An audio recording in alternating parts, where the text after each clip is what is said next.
حدثنا أحمد بن صالح حدثنا عنبسة بن خالد حدثنا يونس عن ابن شهاب قال أخبرني علي بن حسين أن حسين بن علي أخبره أن علي بن أبي طالب قال كانت لي شارف من نصيبي من المغنم يوم بدر. حسین ابن علی کی روایت ہے کہ ان کو حضرت علی نے خبر دی. حضرت علی نے فرمایا کہ بدر کے دن مال غنیمت میں سے بدر کے دن کے مال غنیمت میں سے میرے حصے میں ایک اونٹنی آئی.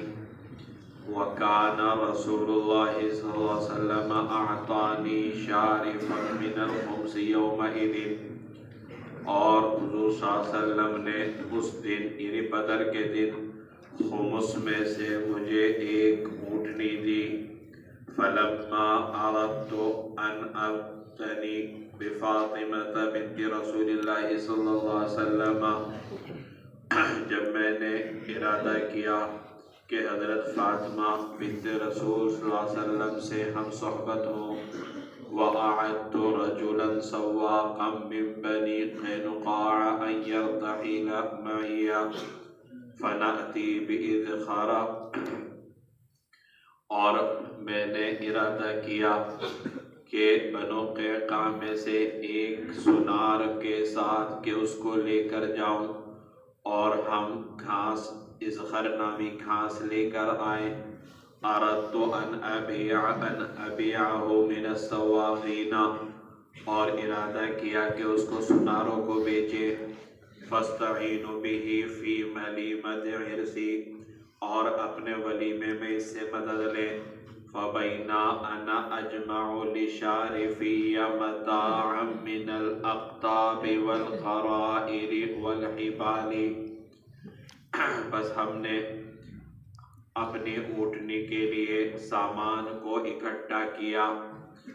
من الاقطاب پالان، والغرائر تھیلے اور رسیاں، وشارفایا مناختان الى جنب حجرت رجل من الانصار.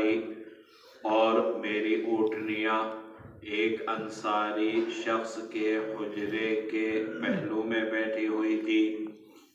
اقبلت حین جمعت ما جمعت فاذا بشارفی قد اجتبت اسنمتہما. میں جب آیا سامان اکٹھا کر کے تو میں نے اپنی اونٹنیوں کو دیکھا کہ ان کے کوہان کاٹ دیے گئے. وَبُقِرَتْ خَوَاصِرَهُمَا. اور ان کی کمریں جدا کر دی گئی. وَأُخِذَ مِنْ أَكْبَادِهِمَا.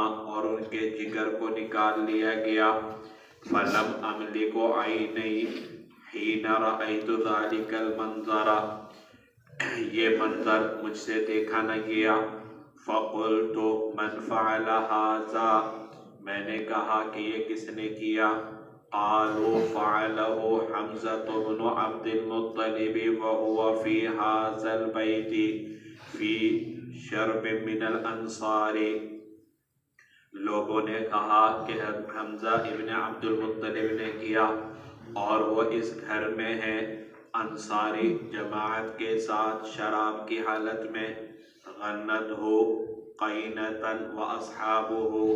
فقالت من غنائها الا یا حمزہ للشرف النوائی. ایک گانے والی گانے گا رہی ہے. وہ اصحابہ. اور حضرت حمزہ کے ساتھی بھی وہاں پر موجود تھے. گانے والی نے کہا اے حمزہ موٹی تازہ فربا اونٹنیاں ہیں. فوصب الی السیف. چنانچہ حمزہ تلوار کی طرف بڑھے. فاجتب اسنمتہما وبقر خواصرہما فاخذ من اکبادہما. چنانچہ حمزہ نے اس کی کوہان کو الگ کر دیا، کاٹ دیا اور ان کی کمروں کو الگ کر دیا، یعنی اس کا گوشت نکال لیا اور ان کے جگر کو نکال لیا۔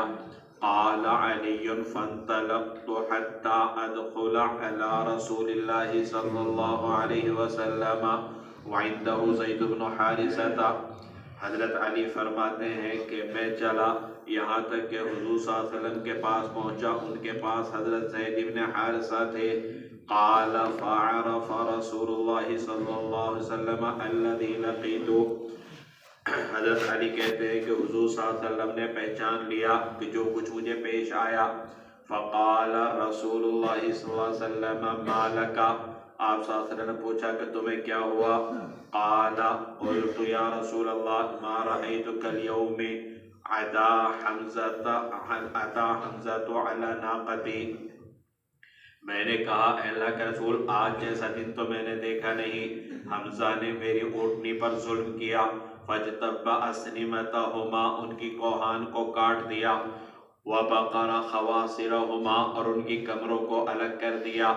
وہا ہوا ذا فی بیت معہ شرب، اور وہ اس گھر میں ہیں ان کے ساتھ شراب پینے والے ہیں۔ فدعا رسول اللہ صلی اللہ علیہ وسلم بردائہ فارتدا بہ، حضور صلی اللہ علیہ وسلم نے چادر منگوائی، چادر اوڑھ کر چلے۔ یمشی واتبعتہ انا وزید بن حارثہ، میں اور حضرت زید بن حارثہ بھی پیچھے پیچھے چلے۔ حتی جاء البیت الذی فیہ حمزہ، یہاں تک کہ اس گھر میں آئے جس میں حمزہ تھے۔ فاستأذن، حضور صلی اللہ علیہ وسلم نے گھر میں داخل ہونے کی اجازت چاہی۔ فأذن له، آپ کو اجازت دے دی گئی۔ فإذا هم شربا، ان سب نے شراب پی رکھی تھی۔ فتفق رسول اللہ صلی اللہ علیہ وسلم یلوم حمزہ فیما فعل، حضور صلی اللہ علیہ وسلم حضرت حمزہ پر ملامت کرنے لگے انہوں نے جو کام کیا۔ فإذا حمزة ثمیل محمرة عینا، حضرت حمزہ نشے میں تھے، آنکھیں سرخ تھی۔ فنظر حمزة إلى رسول اللہ صلی اللہ علیہ وسلم، حمزہ نے حضور صلی اللہ علیہ وسلم کو دیکھا۔ ثم صعد النظر فنظر إلى ركبتيه، پھر نظر اٹھا کر آپ کے گھٹنوں کی جانب دیکھا۔ ثم صعد النظر فنظر إلى سرته، پھر نظر اٹھا کر آپ کے ناف کی طرف دیکھا۔ ثم صعد النظر فنظر إلى وجهه، پھر نظر اٹھا کر آپ کے چہرے کی طرف دیکھا۔ ثم قال حمزة وهل انتم الا عبید لأبی، پھر حمزہ نے کہا کہ تم تو میرے باپ کے غلام ہو۔ فعرف رسول اللہ صلی اللہ علیہ وسلم انه ثمیل، حضور صلی اللہ علیہ وسلم سمجھ گئے کہ یہ نشے میں ہے۔ فنکس رسول اللہ صلی اللہ علیہ وسلم علی عقبیہ القہقرا، حضور صلی اللہ علیہ وسلم الٹے پاؤں واپس پلٹے۔ فخرج، آپ وہاں سے نکلے۔ فخرجنا معہ، ہم بھی حضور صلی اللہ علیہ وسلم کے ساتھ نکلے۔ اس روایت میں حضرت علی کا واقعہ بیان کیا گیا۔ حضرت علی فرماتے ہیں کہ بدر کے دن مال غنیمت میں سے مجھے ایک اونٹنی ملی، شارف یعنی جوان اونٹنی، ایسی اونٹنی جو جوان تھی، فرپا تھی، موٹی تازی تھی، صحت مند اونٹنی ملی۔ اور آپ صلی اللہ علیہ وسلم نے مال غنیمت کے علاوہ، مال غنیمت میں جو خمس نکالا جاتا ہے، اور خمس میں سے خمس ذوی القربا رشتہ داروں کے لیے ہوتا ہے، اس میں بھی آپ نے ایک اونٹنی مجھے دی، گویا 2 اونٹنیاں مجھے بدر کے موقع پر ملی۔ اب یہ بتلاتے ہیں کہ حضرت فاطمہ سے نکاح تو ہو چکا تھا لیکن رخصتی نہیں ہوئی تھی، اور اب چاہتے تھے کہ ان کو رخصت کر کے اپنے گھر لے آؤں اور ان سے تعلق قائم ہو۔ تو اب ارادہ ہوا کہ ولیمہ کا تو کوئی انتظام ہے نہیں، تو لہٰذا انہوں نے ارادہ کیا تھا، کسی سنار سے بات کی کہ ہم جنگل میں جائیں گے اور ازخر نامی خوشبودار گھاس وہاں موجود ہوتی ہے وہ لے کر آئیں گے، اور آ کر سناروں کو بیچیں گے، تو جو پیسہ ملے گا، جو نفع ہوگا، تو اب اس کو جو ہے میں اپنے ولیمے میں خرچ کروں گا۔ چنانچہ جو سنار تھا وہ بھی تیار ہوا، اور ان کے پاس جو کہ 2 اونٹنیاں تھیں، اب انہوں نے سفر کی تیاری شروع کر دی۔ ظاہر سی بات ہے گھاس لے کر آئیں گے تو اس کے لیے پالان ہونا چاہیے، جیسے آپ نے گھوڑے اور گدھے والوں کو دیکھا ہوگا کہ جس میں وہ مٹی یا اینٹ بھرتے ہیں تو وہ گھوڑے کے جسم کے اوپر رکھتے ہیں اور اس کے دونوں طرف جو ہے وہ مٹی وغیرہ بھرتے ہیں.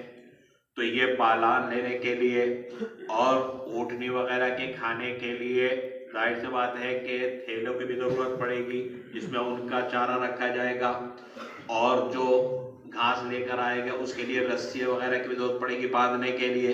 تو یہ ضرورت کا سامان لینے کے لیے گئے اور انہوں نے اپنی اونٹنیاں ایک انصاری شخص کے گھر کے پاس چھوڑ دی کہ ابھی آ رہے ہیں بس سامان لے کر. چنانچہ جب یہ سامان لے کر واپس آئے تو وہاں پر دیکھا کہ وہ ذبح کی ہوئی پڑی ہے. ان کے کوہان کو بھی الگ کر لیا، یعنی کوہان والا حصہ وہ بھی نکال لیا، اس میں سے جو بوٹیاں گوشت ہے وہ بھی الگ کر لیا، اور کمر پر جو حصہ ایسا ہوتا ہے جس میں بوٹیاں ہوتی ہیں تو اس میں سے بھی بوٹیاں نوچ رکھی تھی اور کلیجی بھی نکال رکھی تھی.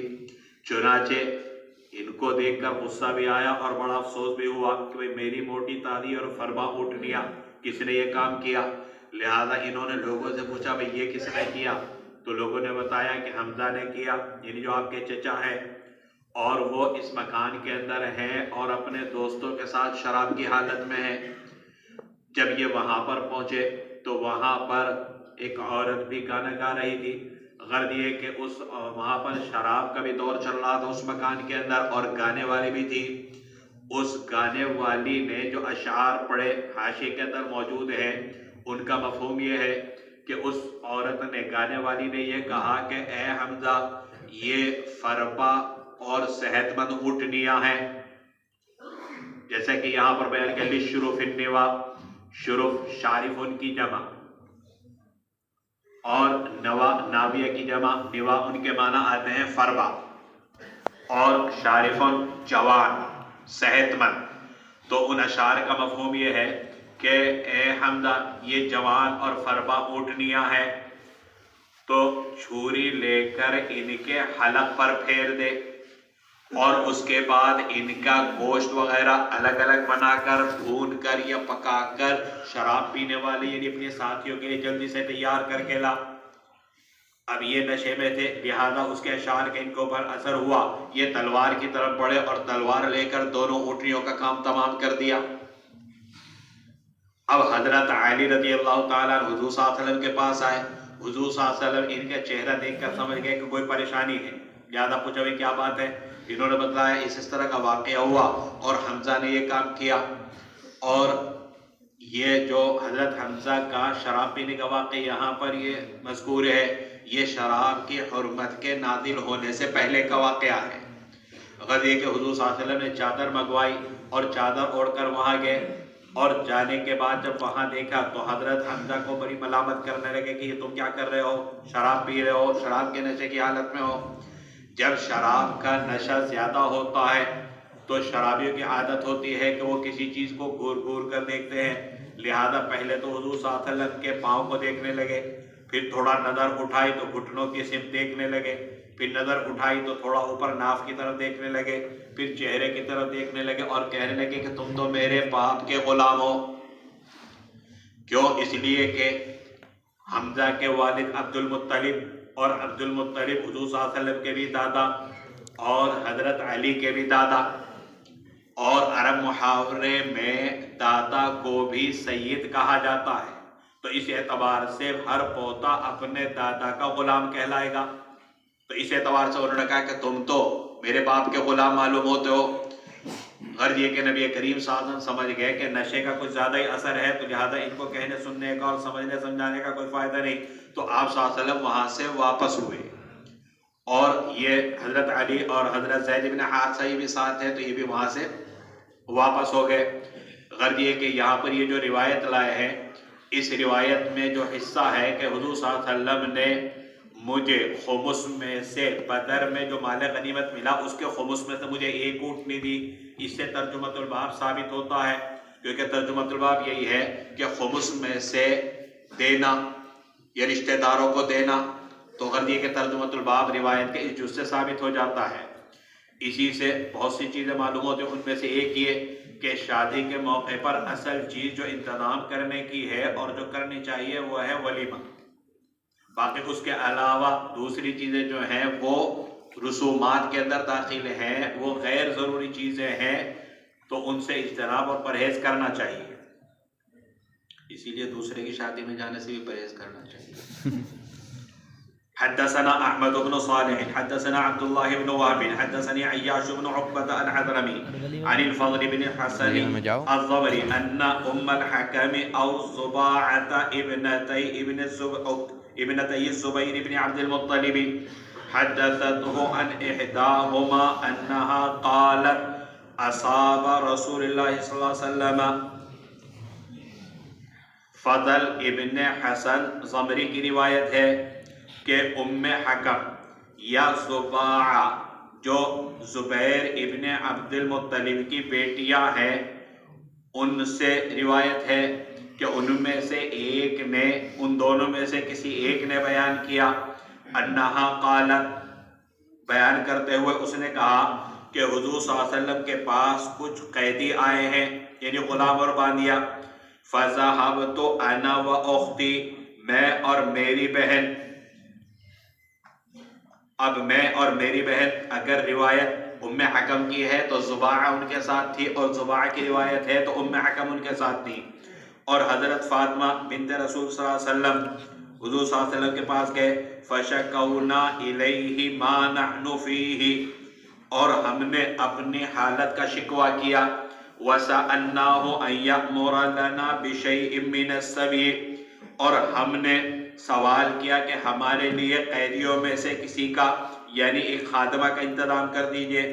فقال رسول اللہ صلی اللہ علیہ وسلم سبقن یتاما بدر، حضور صلی اللہ علیہ وسلم نے فرمایا کہ بدر کے یتامہ تم پر سبقت لے گئے. وَلَكِنْ سَأَدُلُّنَّكَ عَلَى مَا هُوَ خَيْرٌ لَكِنَّ مِنْ ذَلِكَ خَيْرٌ لَكُنَّ مِنْ ذَلِكَ، لیکن میں تمہیں ایسی چیز بتلاتا ہوں کہ جو تمہارے لیے اس سے بہتر ہے.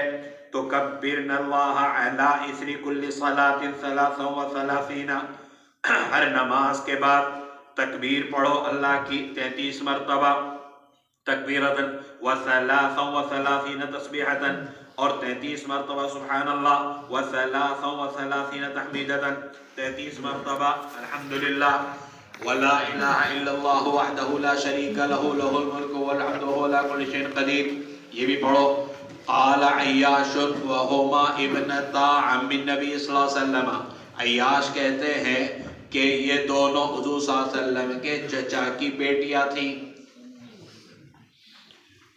یہاں پر جو یہ روایت ہے فضل ابن حسن ضمری کی، اس نسخے کے اعتبار سے تو ان سے روایت کرنے والی یا تو ام حکم ہے یا زباعہ ہے.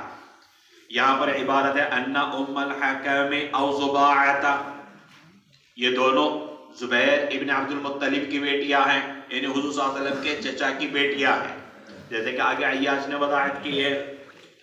اور ابن داسا کے نسخے میں ہے ان ابن ام الحکم و او زباعہ، یہاں پر تو ہے ان ام الحکم او زباعہ، اور ابن داسا کا جو نسخہ ہے ابو داؤد کا اس میں ان ابن ام الحکم او زباعہ ہے، یعنی فضل ابن حسین ضمری سے ام حکم کے بیٹے یا زباعہ کے بیٹے نے روایت کیا، اور ام حکم کا بیٹا یا زباعہ کا بیٹا ام حکم سے یا زباعہ سے، یعنی اپنی ماں سے یا اپنی خالہ سے روایت کرتا ہے. تو گویا اس صورت میں فضل ابن حسن کے درمیان، فضل ابن حسن اور ام حکم یا زباعہ کے درمیان ابن کا واسطہ ہو جائے گا. اسی طریقے سے یہاں اس روایت میں حدثتہ عن احداہما، مؤنث کا صیغہ استعمال کیا، اور ابن داسا میں حدثہ، کیونکہ فضل ابن حسن کے استاد ام حکم کا بیٹا یا زباعہ کا بیٹا، تو وہاں پر حدثہ ہے، اور اس نسخے میں حدثت ہوئے. غرض یہ کہ اس روایت کا حاصل یہ ہے کہ ام حکم، زباعہ اور حضرت فاطمہ ان کو خبر ملی کہ حضور صلی اللہ علیہ وسلم کے پاس کچھ قیدی آئے ہیں، یعنی کچھ لوگوں کو غلام اور باندی بنایا گیا ہے. تو لہذا انہوں نے ارادہ کیا کہ ہم حضور صلی اللہ علیہ وسلم کے پاس جائیں اور خاتمہ کا مطالبہ کریں تاکہ گھر کے کام کاج میں ہمارے ہاتھ بٹا سکے. چنانچہ یہ گئی تو حضور صلی اللہ علیہ وسلم نے فرمایا سبقن یتاما بدر، بدر کے یتیم تم پر سبقت لے گئے. یعنی اس کا ایک مطلب تو یہ ہے کہ تم سے پہلے بدر کے جو یتیم لڑکیاں تھیں وہ آئی اور آ کر ان باندیوں کا مطالبہ کیا، ان قیدیوں کا مطالبہ کیا، تو یہ تو اب ان کو دیا جا چکا ہے، اب یہ ان کا حق ہو چکا ہے، تو اب تمہیں نہیں دیا جا سکتا. یا پھر اس کا مطلب یہ ہے سبقکن یتاما بدر، کہ حق کے اعتبار سے بدر کے یتامہ تم پر مقدم ہیں. کیوں مقدم ہے؟ ہو سکتا ہے وہ زیادہ ضرورت مند ہو. اس سے حنفیہ کے مذہب کی تائید ہوتی ہے کہ ذوی القربا کو آپ صلی اللہ علیہ وسلم کے بعد جو حصہ دیا جائے گا وہ قرابت داری کی وجہ سے نہیں بلکہ احتیاج اور ضرورت کی وجہ سے دیا جائے گا. غرض یہ کہ حضور صلی اللہ علیہ وسلم آئے کہ تمہیں تو نہیں دیا جا سکتا، لیکن میں تمہیں ایک ایسی چیز بتلاتا ہوں جو تم مانگنے آئی ہو وہ اس سے بھی زیادہ بہتر ہے، اور وہ ہے تسبیح فاطمی، کہ 33 مرتبہ سبحان اللہ پڑھو، 33 مرتبہ الحمدللہ پڑھو اور 33 مرتبہ اللہ اکبر، اور آخری مرتبہ تاکہ عدد 100 کا مکمل ہو جائے تو لا الہ الا اللہ وحدہ لا شریک لہ پڑھو. اگلی روایت کے اندر بھی یہی مضمون ہے.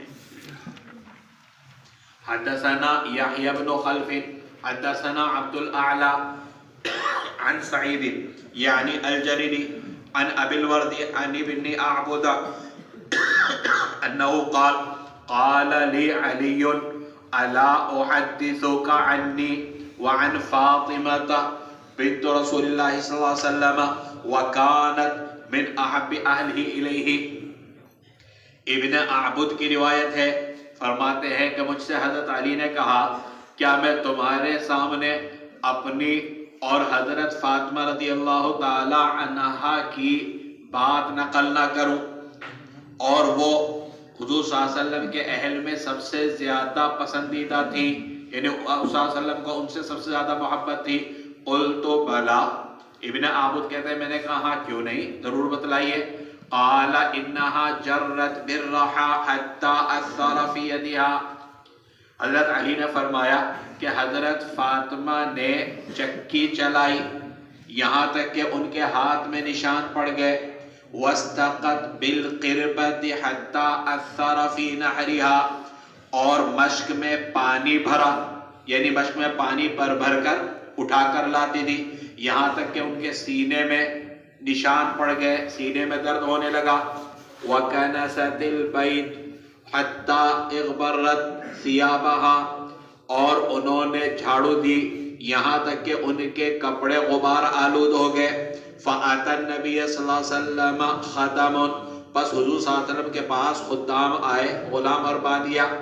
فَقُلْتُ لَوْ أَتَيْتِ أَبَاكِ فَسَأَلْتِهِ خَادِمًا، میں نے کہا کہ کاش تو اپنے ابا کے پاس جاتی اور ان سے ایک خادمہ مانگتی، ایک باندی مانگتی. فَأَتَتْهُ، چنانچہ وہ اپنے والد کے پاس آئی، حضور صلی اللہ علیہ وسلم کے پاس آئی.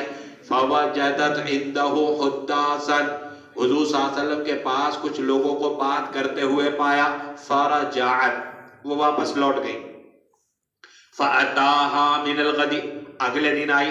فَقَالَ مَا كَانَ حَاجَتُكِ، حضور صلی اللہ علیہ وسلم نے پوچھا کہ تمہیں کیا ضرورت ہے، کیوں آئی ہو، کیا مقصد ہے. فَسَكَتَتْ، حضرت فاطمہ خاموش رہی. فَقُلْتُ أَنَا أُحَدِّثُكَ يَا رسول اللہ، حضرت علی بھی وہاں موجود تھے، کہنے لگے میں بتلاتا ہوں اے اللہ کے رسول آپ صلی اللہ علیہ وسلم آپ کو. جرت بالرحا، انہوں نے چکی چلائی یہاں تک کہ ان کے ہاتھ میں نشان پڑ گئے. وَحَمَلَتْ بِالْقِرْبَةِ حَتَّى أَثَرَتْ فِي نَحْرِهَا، اور مشق اٹھائی یہاں تک کہ ان کے سینے میں نشان پڑ گئے. فَلَمَّا أَنْ جَاءَكَ الْخَدَمُ، جب آپ کے پاس غلام آئے. أَمَرْتُهَا أَنْ تَأْتِيكَ، تو میں نے ان کو حکم دیا کہ یہ آپ کے پاس آئے. فَتَسْتَخْدِمُكَ خَادِمًا، آپ سے ایک خادم مانگے. يَقِيهَا حَرَّ هِيَ مَا فِيهِ، تاکہ ان کو بچائے اس حالت سے جس میں اس وقت یہ ہیں، یعنی تھکن اور ہاتھوں پر اور سینے پر نشانات. قال اتق اللہ یا فاطمہ، حضور صلی اللہ علیہ وسلم فرمایا اے فاطمہ اللہ سے ڈر. ودی فریضۃ ربک، اور اپنے رب کا فرض ادا کر، وَعْمَلِ عَمَلِ أَهْلِكِ اور گھر کے کام خود کر، فَإِذَا أَخَذْتِ مَضْجَعِكِ پس جب تو بستر پر لیٹے، فَسَبِّحِي ثَلَاثًا وَثَلَاثِينَ وَاحْمَدِي ثَلَاثًا وَثَلَاثِينَ وَكَبِّرِي أَرْبَعًا وَثَلَاثِينَ تو 33 مرتبہ سبحان اللہ، 33 مرتبہ الحمدللہ اور 34 مرتبہ اللہ اکبر پڑھے، فَتِلْكَ مِئَةٌ پس یہ 100 ہو جائیں گی، فَهِيَ خَيْرٌ لَكِ مِنْ خَادِمٍ یہ تیرے لیے خادم سے بہتر ہے۔ قالت رضیت عن اللہ وعن رسولہ حضرت فاطمہ نے کہا میں اللہ اور اس کے رسول سے راضی ہوں۔ حدثنا احمد بن محمد المروزي حدثنا عبد الرزاق اخبرنا معمر عن الزهري عن علي بن حسين بهذه القصة قال ولم يخدمها اس روایت میں ہے کہ حضور صلی اللہ علیہ وسلم نے ان کو خادم نہیں دیا۔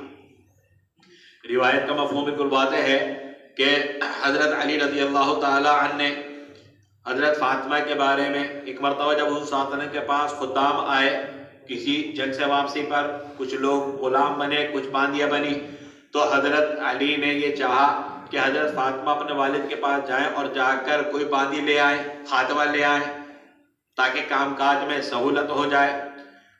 اور حضرت عائشہ کی حضرت فاطمہ کی حالت بیان کی کہ جرت بالرحا چکی چلانے کی وجہ سے ہاتھوں میں نشان پڑ گئے، اسی طریقے سے پانی سے بھری ہوئی مشق اٹھانے کی وجہ سے بھی سینے میں نشان پڑ گئے اور سینہ جو ہے دکھنے لگا، درد رہنے لگا۔ اسی طریقے سے گھر میں جھاڑو دینے کی وجہ سے تو کپڑوں کے اوپر گرد و غبار آ جاتا تھا، یعنی بہت زیادہ تھکن ہوتی تھی۔ چنانچہ حضور صلی اللہ علیہ وسلم کے پاس غلام آئے تو میں نے چاہا کہ یہ جائیں اور جا کر اپنے والد سے کہیں اور ایک خاتمہ لے آئے۔ چنانچہ حضرت فاطمہ گئی تو وہاں دیکھا بہت سارے لوگ بیٹھے ہوئے، واپس آ گئی، اگلے دن پھر گئی۔ آپ صلی اللہ علیہ وسلم نے پوچھا بھائی کیوں آئی ہو؟ حضرت فاطمہ نے تو کچھ نہیں کہا، لیکن حضرت علی نے مقصد بتا دیا، تو حضور صلی اللہ علیہ وسلم نے اس موقع پر اس تسبیح فاطمہ کی تلقین فرمائی۔ اور اگلی روایت میں ہے کہ حضور صلی اللہ علیہ وسلم نے بہرحال ان کو خادم نہیں دیا۔